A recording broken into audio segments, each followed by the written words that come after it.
Hello friends, fill હર્બલબાય ખ્યાતિમાં આપનું સ્વાગત છે। આજે હું કેટલા વખત પછી મારે જેલ ક્યારનું પતી ગયું હતું, મારે બનાવવાનું હતું અને મારી સિસ્ટરને પણ મને ક્યારનું કીધું હતું કે મારી નાની બેન છે ને કે એને ખોડા માટે ને એના માટે જેલ જોતું હતું। તો ક્યારનું બનાવવાનું વિચારતી હતી પણ મેળ નહોતો પડતો, કંઈક ને કંઈક આવી જતું હતું। તો આજે મને મેળ પડ્યો છે। હવે આજે ઘરની જ વસ્તુઓથી મેં જેલ બનાવવાનું વિચાર્યું છે અને એ બધી જ વસ્તુ મેં આના પહેલાં બી યુઝ કરેલી છે, એટલે એવું નથી કે અચાનક જ આ બધા કોમ્બિનેશન સેટ કરીને હું કરું છું।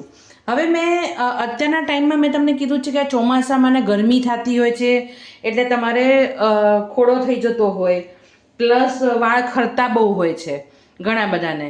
તો એ બધી વસ્તુઓમાંથી આપણને મતલબ છુટકારો મળે અને છતાં પણ હેર ગ્રોથ થાય, એના માટે મેં અહીંયા લીધું છે। અહીંયા ચા છે, આ આપણી આ પીએ છીએ ને જે રૂટીન ચા, એ બ્લેક ટી એ છે।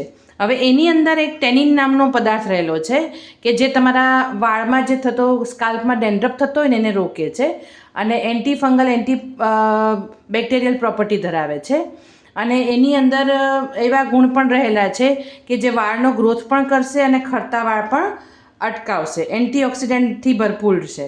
પછી અહીંયા મેં 1 ઇંચ જેટલો ટુકડો અહીંયા આનો લીધો છે તજનો। તજ પણ મેં તમને કીધું છે કે એન્ટી ફંગલ પ્રોપર્ટી ધરાવે છે અને એ બ્લડ સર્ક્યુલેશન તમારા સ્કાલ્પનું વધારશે, એટલે એ લીધું છે મેં। પછી અહીંયા મેં 1/2 ચમચી જેટલા મરી લીધા છે। મરી છે એ પણ તમારા બ્લડ સર્ક્યુલેશન વધારશે તમારા વાળમાં, સ્કાલ્પનું, પછી હેરફોલ થતાં રોકશે, હેરનો ગ્રોથ કરશે, બ્લડ સર્ક્યુલેશન વધશે એટલે જે જગ્યાએ વાળ ખરી ગયા છે ત્યાં નવા વાળ આવશે। પછી અહીંયા મેં 1 ચમચી જેટલા લવિંગ લીધા છે।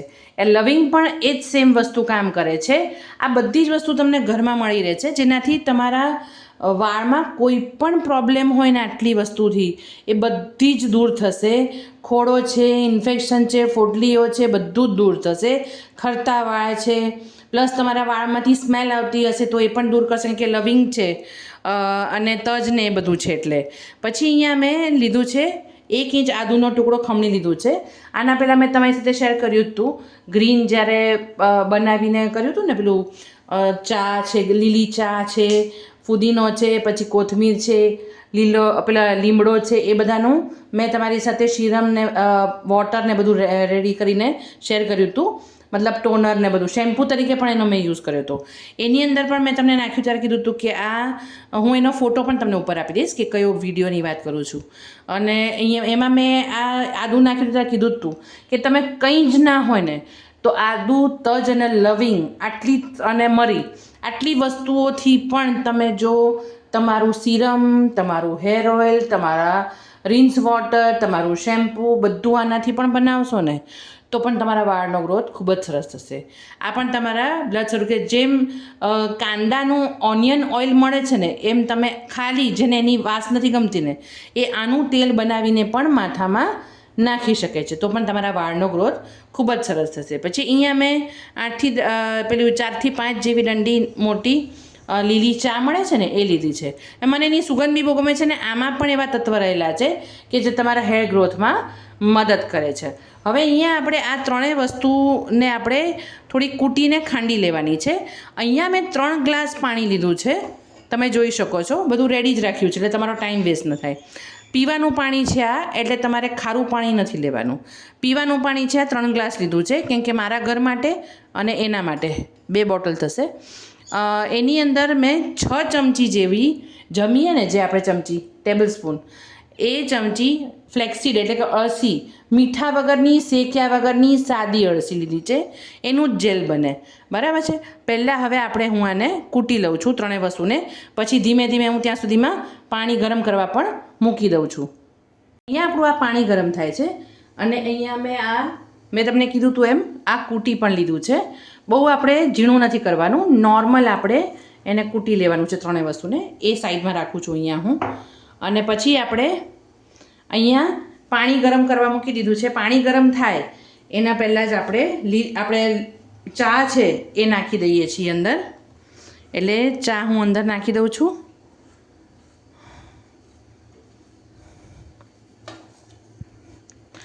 બધું જ ધીમે ધીમે આપણે નાખી દઈએ છીએ, જેનાથી ઉકળે ને પછી આપણે એની અંદર ફ્લેક્સીડ નાખશું તો જ આપણા પાણીમાં એનો સત્વ આવી જશે, જેનાથી ફ્લેક્સીડ જ્યારે નાખીએ ત્યારે જ્યારે બી આપણું જેલ બની જાય ત્યારે આપણે આ બધી વસ્તુનું સત્વ આપણા પાણીમાં આવી ગયું હોય.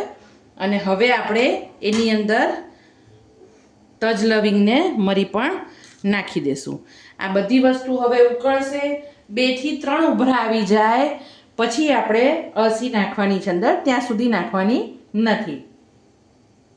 આ બધી જ વસ્તુના ફાયદા મેં તમારી સાથે પહેલાં બી શેર કર્યા જ છે, અને છતાં બી તમે એવું હશે ને તો હું એની લિંક ઉપર મૂકું છું, કઈ રીતના કયો ફોટો છે એમાં થંબનેલમાં, એટલે એ વિડીયો જેણે નવા સબસ્ક્રાઈબર હોય એને ન જોયો હોય તો એ પણ એ જોઈ શકે છે.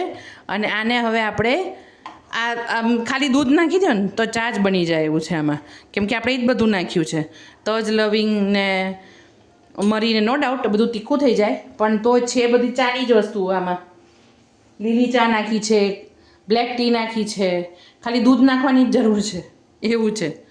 હવે આને 2 થી 3 ઉભરા આવવા દઈએ આપણે, પછી હું અંદર અળસી નાખીશ. એટલી મસ્ત આમ ચા બનતી હોય ને એવી સ્મેલ આવે છે અંદર. હવે આપણે 2 થી 3 વખત મેં ઉભરો આવવા દીધો છે. હવે એની અંદર હું આ અળસી નાખી દઉં છું, જેનાથી ધીમે ધીમે ઉકળશે અને એનું જેલ બનશે. મેં તમને આના પહેલાં કીધું જ છે કે એને ત્યાં સુધી ઉકાળવાનું આપણે જ્યાં સુધી તમારી આ અળસીનું જેલ અંદર રિલીઝ ન કરે અને પાણી થોડું ચીપચીપું તમારું એકતાર જેવું ન થાય ત્યાં સુધી આપણે એને હવે ઉકાળશું. પછી હું તમારી સાથે શેર કરું કે કેવું થાય ત્યારે તમારે બંધ કરી નાખવાનું છે ગેસ અને પછી ગાળી લેવાનું છે. બરાબર? આ બધી જ વસ્તુઓના ગુણ તમને ગૂગલમાં નાખશો તો પણ મળશે, આયુર્વેદમાં પણ મળશે, ઇવન તમે જે હેર અને સ્કિન માટેના જે નુસ્ખા હોય છે ને એમાં બી તમને મળશે, અને ગૂગલમાં તો મળશે જ. એટલે તમે કોઈ પણ જગ્યાએ આ સર્ચ કરી શકો છો કે આ બધું કેટલું કારગર નીવડે છે. હજી તો થઈ રહ્યું છે. અહીંયા આપણું આ રેડી થઈ ગયું છે. તમે એની થિકનેસ બી જોઈ શકો છો ને, હું તમને બતાવી દઉં. જો છે ને તાર બને છે એનો, જેમ ઠરશે ને એમ તાર બનશે. જો બરાબર. હવે આપણે આ ગેસ બંધ કરીને તરત જ પહેલાં આપણે ગાળી નાખવાનું છે. હવે આની અંદર આપણે કોઈપણ જાતના, બધું સ્ટ્રોંગ જ છે એટલે કોઈપણ જાતના એસેન્શિયલ ઓઇલ નાખવાની જરૂર નથી. એટલે આપણે એને એમનેમ જ ગાળી લઈએ જેનાથી એ ઠંડુ પડે. હવે આ કોઈ પણ વસ્તુનું કોઈ જ કામ નથી, આનો કોઈ બીજો યુઝ નથી. છતાં તમને એમ લાગે તો તમે દહીં નાખીને ક્રશ કરીને પણ આને નીચવી શકો છો વાળ માટે. બાકી ઓલરેડી આમાં સત્વ બધું જ આવી ગયું છે. મને બહુ જ બધા જણા છે ને ઘણી વખત એવા પ્રશ્ન કરે એમ કે આ અળસી વેસ્ટ ગઈ, આ વેસ્ટ કેવી રીતના ગઈ કહેવાય? મને ખબર નહીં, એ સમજ જ નથી પડતી. આ વેસ્ટ કેવી રીતના ગઈ કહેવાય? એનું જે જેલ હતું એ તો નીકળી ગયું, બરાબર, અને આપણે આ હેર માટે જ વાપરીએ છીએ ને, તો એ વેસ્ટ કેવી રીતના ગઈ કહેવાય? એમ પેટમાં નથી જતું, પણ એવા પૈસા તો આપણે કેટલાય નાખી દેતા હોઈએ છીએ, બરાબર ને? હવે આને આપણે ઠંડુ પડવા દઈશું એકદમ, અને પછી આપણે એને બોટલમાં ભરવાનું છે.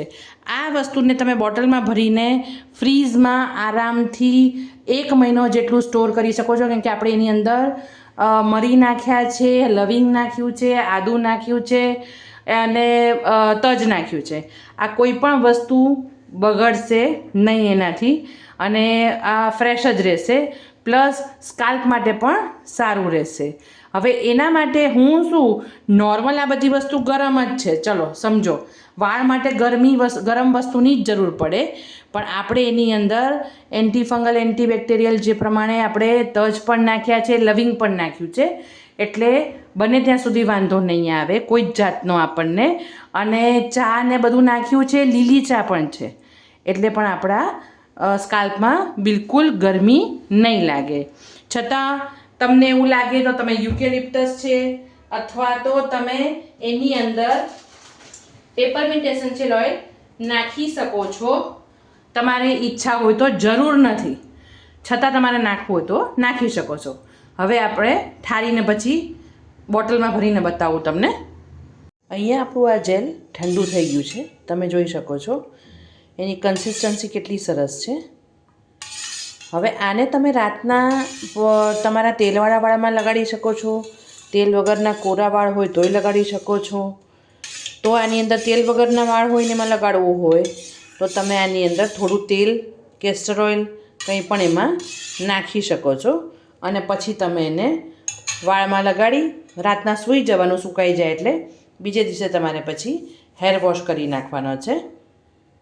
અહીંયા હું આને બોટલમાં ભરી લઉં છું અને પછી આને રેફ્રિજરેટરમાં મેં તમને કીધું એમ ફ્રીઝમાં તમે આરામથી એને મહિના જેવું સ્ટોર કરી શકો છો.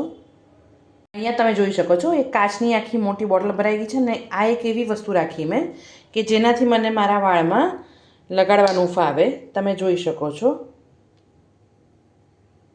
બહુ સરસ કન્સિસ્ટન્સી છે જો, બરાબર.